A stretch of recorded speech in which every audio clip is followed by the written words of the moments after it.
gara isaa san qabee rabbii balaa yoo hin jedhe akkana nagalaa kan jedhe. Inni jalqaba nashiidaan irratti kaase koottaa jabbaaritti hirkannaa ta'a. Isiin hedduu ammallee wannaallee turte.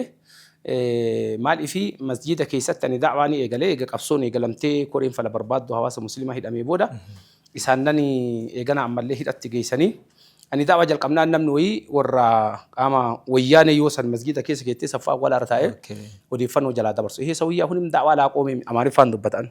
Ammallee namtichi kun da'waan dhaabne jedhee qoy likki naas gabbaa. Likki naas gabbaallee ni kana kaa walii dabarsan waan taate. Gubbaarraa gad dhufte. Gubbaarraa gad dhufte hundi warra ergamtoota illee likki naas gabbaallee ni tana namaan jedha. Likki isaatti eegan ammallee itti himna jedhee inni haasa'uu dhagahee namni wayii manguddoodha fiigee dhufee wayni mucaa kan ammallee budaa wanni kun tuutti tun kun nu jalaa hiisisuuf deemtee fiigee dhufee ilma koo kunuu namni akkana jedhu tokko akkana jedhaa jira of eeggannoo taasisii amma booda daawaa kan kee jedhee isaan noormaalii anaaf waan san waan beekuuf ookee rakkoon hin jiru dheetumaan salaata zuhurii irratti daawaa godhee odeeffannoon kun nagahee asraa irratti ammoo walaloo barreessee deema. Koottaa jabbaaritti hirkannaa. Koottaa jabbaaritti hirkannaa namtichi akkana walaa namtichallee odeeffannoo naa kennan eenyu ibalu jennaan nama hin beeku.